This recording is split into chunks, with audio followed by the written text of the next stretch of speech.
Во имя Аллаха, милостивого и милосердного. Мир и приветствие наилучшему из пророков, нашему любимому господину Мухаммаду, его потомству, сподвижникам и всем остальным. Далее, поистине, тот, кто отрицает посредничество пророка Мухаммада, саллаллаху алейхи вассалям, при его жизни, тот противоречит вероубеждению группы Ахлюс-Сунна однозначно. Так как вероубеждение группы Ахлюс-Сунна одинаково в вопросе дозволенности посредничества пророком, саллаллаху алейхи вассалям, при его жизни. Это вопрос, по которому не разошлись во мнениях даже двое из группы Ахлюс-Сунна и мусульманских ученых. Да, есть разногласия вокруг дозволенности посредничества им после его перехода в иной мир, имеется в виду после его смерти. Это спорный вопрос, о котором ученые высказали свое мнение. Кто-то из них высказался за дозволенность, а кто-то за недозволенность. На самом деле этот вопрос не может привести к вынесению решения о предании сотоварища, или решения о вероотступничестве, или решения о выходе из религии. Если кто считает, что посредничество им, саллаллаху алейхи вассалям, было дозволено непосредственно при его жизни, то это вопрос, в котором сошлись во мнениях все ученые. А если кто считает, что в этом сошлись во мнениях все, так как посредничество им дозволено было только при его жизни, то это отдельное, в котором сошлись во мнениях все, то есть посредничество им при жизни. В этом нет разногласий. На самом деле, это одно и то же.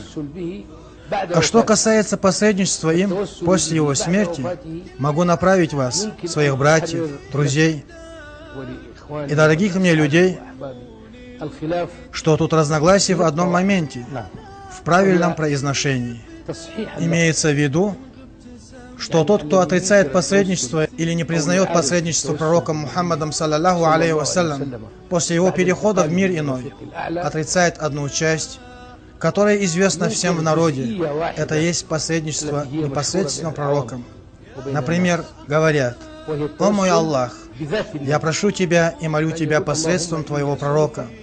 Все же, тут много разновидностей, которым не противоречит никто из людей науки и хадисоведов. Это посредничество через любовь Аллаха к Нему, саллаллаху алейхи вассалям. Посредничество через Его, саллаллаху алейхи вассалям, покорность Аллаху. Есть посредничество через Его веру в Него. Посредничество через Его достоинство. И пока не затрагивают тему посредничества непосредственно с самим пророком, никто не противоречит посредничеству такими способами. Во главе списка таких ученых стоит шейх Ибн Таймия. Поистине шейх Ибн Таймия, да простит его Аллах, в своих известных, больших, множественных, очень распространенных книгах вынес решение. Одна из этих книг, его известная книга «Важное правило».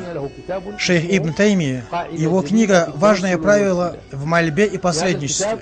В этой книге шейх вынес решение о том, что в посредничестве пророком, саллаллаху алейхи вассалям, через его покорность, его любовь, его степень, его достоинство, его веру в Аллаха нет ничего недозволенного.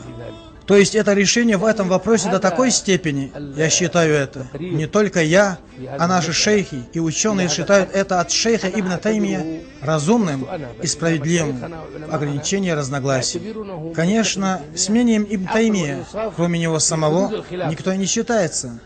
Но в этом случае, в этом вопросе, решение, вынесенное шейхом Ибн Таймия, считается справедливым.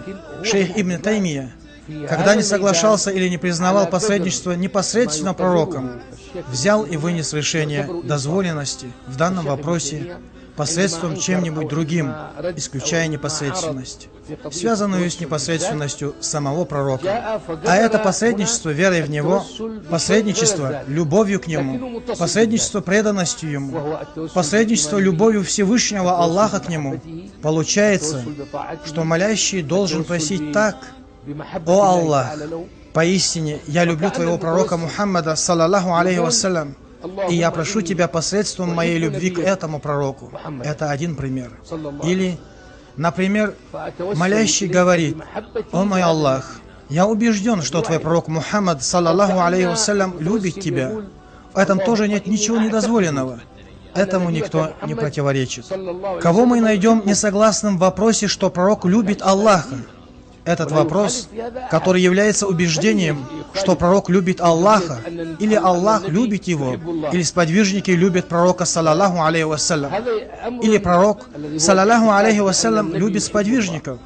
Аллах создаст людей, которых будет любить, а те, в свою очередь, будут любить его.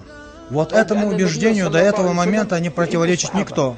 Получается, что шейх Ибн Таймия, а он один из главных противников или один из главных оппонентов в вопросе посредничества, считает, что если я пойду и скажу: «О мой Аллах, поистине я люблю твоего пророка Мухаммада и прошу тебя посредством своей любви к этому пророку, и прошу тебя посредством своей любви к этому пророку». Вот это по мазхабу шейха Ибн Таймия правильно, а этому никто и не противоречит. Если кто-то пойдет и скажет: «О мой Аллах, я убежден, что твой пророк Мухаммад любит тебя, и я прошу тебя посредством любви этого пророка к тебе», это тоже действительно и допустимо по мазхабу шейха, по мазхабу тех, кто наряду с шейхом, и по мазхабу тех, кто следует мазхабу шейха. Тут нет ничего недозволенного. Когда обращающийся с молитвой верующий попросит и скажет: «О мой Аллах, я убежден, что ты любишь Мухаммада, и прошу тебя посредством твоей любви к Мухаммаду», тут также нет ничего недозволенного и невозможного.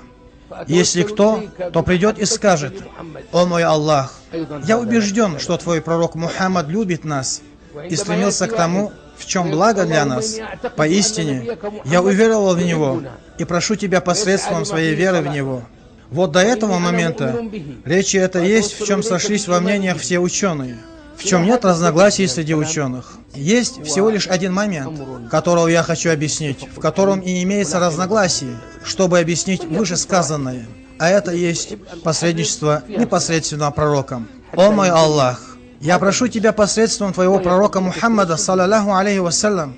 Это момент посредничества, в котором и появились разногласия у тех, кто противоречит этому. И они скажут: нельзя прибегать к посредничеству через пророка таким образом, имеется в виду непосредственность. Но тебе можно прибегать к посредничеству через свою веру в Него. Но тебе можно прибегать к посредничеству через свою веру в Него, любовь Аллаха к Нему и Его любовь к Аллаху. Тогда я говорю, когда мы дошли до этого момента, описывая формы посредничества, вопрос разрешился сам по себе.